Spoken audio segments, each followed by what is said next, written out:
Naisip mo ba kung paano ka madadala ng iyong zodiac sign sa kayamanan? Sa pamamagitan man ng pagkamalikhain, pagsusumikap o matapang na galaw, bawat sign ay may kakaibang landas patungo sa kasaganaan. Dumako naman tayo sa mga air signs, ang Gemini, Libra, and Aquarius. Unahin natin ang Gemini, ang pinamumunuan ng Mercury, ang planeta ng communication at talino.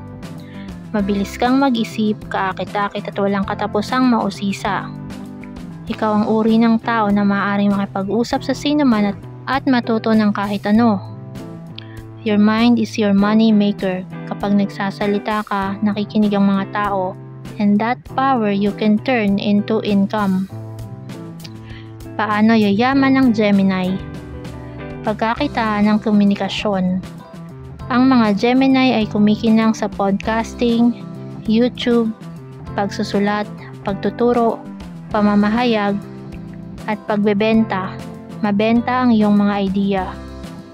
Number 2, master digital hustles. Mabilis kang umangkop. Ang mga online na negosyo, paggawa ng content, affiliate marketing, ang mga ito ay perpekto para sa iyong mabilis na utak. Gamitin ang networking para lumago.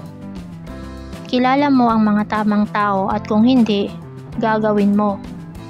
Ang kakayahan ni Gemini na kumonekta ay nagbubukas ng mga pinto na hindi nakuha ng iba. Ang strength and weaknesses ng Gemini pagdating sa pera.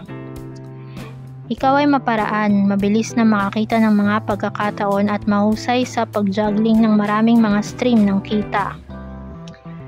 Ang weakness mo naman ay maaari kang maging consistent o magambala. Magsisimula ka ng malakas, ngunit ang pagtatapos at pagsunod ay nangangailangan ng pagsisikap. Wealth tip: pumili ng isang focus. I-master ito, pagkatapos ay pag-iba-ibahin. Action plan para sa Gemini. Number 1, pumili ng angkop na lugar. Ituon ang iyong mga ideya sa isang direksyon ng paggawa ng pera.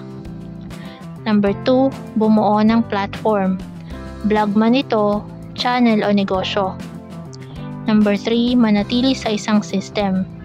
Gumamit ng mga tool o partner upang manatili sa track.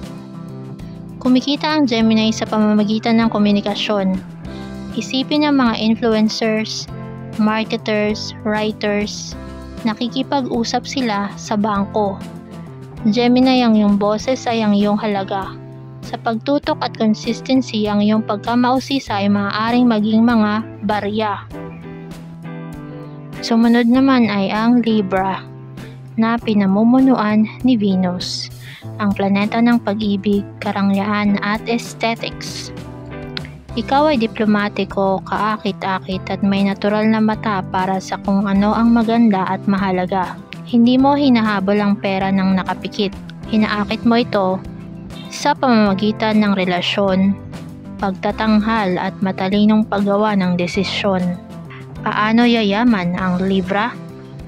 Gawing kita ang style. Ang Libra ay mahusay sa fashion, kagandahan, interior design, social media at anumang bagay kung saan mahalaga ang aesthetics.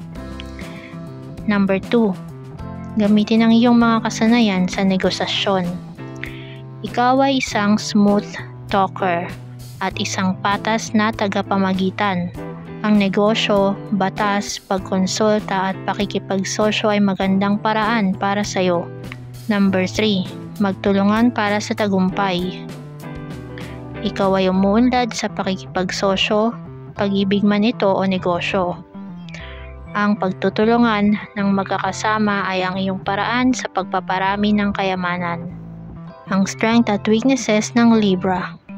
Ikaw ay nakakaakit ng mga pagkakataon sa pamamagitan ng kagandahan at koneksyon. Alam mo kung paano ipakita ang iyong sarili at ang iyong tatak ng may kagandahan. Ang weakness mo naman ay ang pag-aalinlangan at kasiyahan sa mga tao ay maaaring hadlangan ang pag-unlad. Maaari mong maantala ang mga pagpipilian o mamuhunan ng labis sa pagpapasaya sa iba. Wealth tip, magpasya ng mabilis. Ang iyong gut plus logic ay equals financial success. Ang action plan para sa Libra. Number 1, i-monetize ang iyong taste.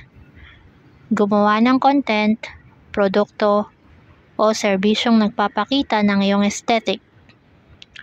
Number 2, bumuo ng matibay na pakikipagtulungan. Pumili ng mga aligned na kasosyo at lumago ng sama-sama. Number 3, gumawa ng mga desisyon ng mas mabilis. Progress over perfection. Ang mga Libra ay umaakit ng kayamanan sa pamamagitan ng kagandahan at koneksyon. Sila ay umuunlad sa sining, batas, fashion o pakikipagsosyo. Ang iyong kagandahan, balanse at utak ay isang recipe para sa kasaganaan. Pumili ng matalino. Kumilos ng may kumpiyansa. At ang kayamanan ay susunod sa iyong landas. At ang huling air sign ay ang Aquarius. Ang Aquarius ay pinamumunuan ni Uranus at Saturn. Pinagsasama ang innovation sa disiplina. Ikaw ay intellectual, independent at futuristic. Ikaw ang tipong mag-iimbento ng isang bagay, maglulunsad ng kilusan o mamuno sa mga ideyang hindi naisip ng iba. You don't follow trends, you create them. While others chase money, you chase purpose. And the wealth, it follows your originality. Paano yumaman ang Aquarius? Number 1, i-monetize ang innovation. Naaakit ka sa technology, mga digital na platform, at mga layuning panlipunan. Bumuo ng mga app, gumawa ng mga online na tool, magsimula ng podcast, ibahagi ang iyong pananaw at kumita mula rito. Number 2, think globally. Lahat kayo ay tungkol sa community at sa mga mas malaking larawan. Ang malayong trabaho, mga online na negosyo, o mga non-profit ay maaaring magdala ng parehong layunin at kita. Number 3, break the rules wisely. Ang iyong hindi pangkaraniwan na pag-iisip ay maaaring makagambala sa mga industriya. Manatiling nakatutok lamang upang masundan. Ang strength and weaknesses naman ng mga Aquarius. You think outside the box. You see what's next. Trends, shifts, and technology. Hindi ka natatakot na kumuha ng matalinong mga panganib. Ang weakness mo naman ay maaari kang mahiwalay sa mga praktikal na pangangailangan o mainis sa mga gawain. Maaari kang lumaktaw sa mga hakbang at mawalan ng momentum. Wealth tip. Iparis ang iyong paningin sa isang solidong plano. Innovation plus structure equals impact plus income. Ang action plan para sa mga Aquarius. Number 1, magsimula ng mga online na pakikipagsapalaran. Gumamit ng technology, automation at mga digital na platform upang sukatin ang mga ideya. Number 2, makipagtulungan sa mga may katulad na mga isip. Bumuo ng mga grupo sa paligid ng isang nakabahaging misyon. Number 3, stay grounded. Subaybayan ang iyong mga pananalapi at sundin ng may consistency. Aquarius, ang iyong pagka-original ay ang iyong kayamanan. Mangarap ng buong tapang. Mamuno ng may layunin. At ang mundo ay bibigyan ka ng pansin at babayaran ka. Ang Aquarius ay yayaman sa pamamagitan ng pagbabago. Ang mga tech, startup, o mga proyektong nakatuon sa community ay ang kanilang mga minahan ng ginto.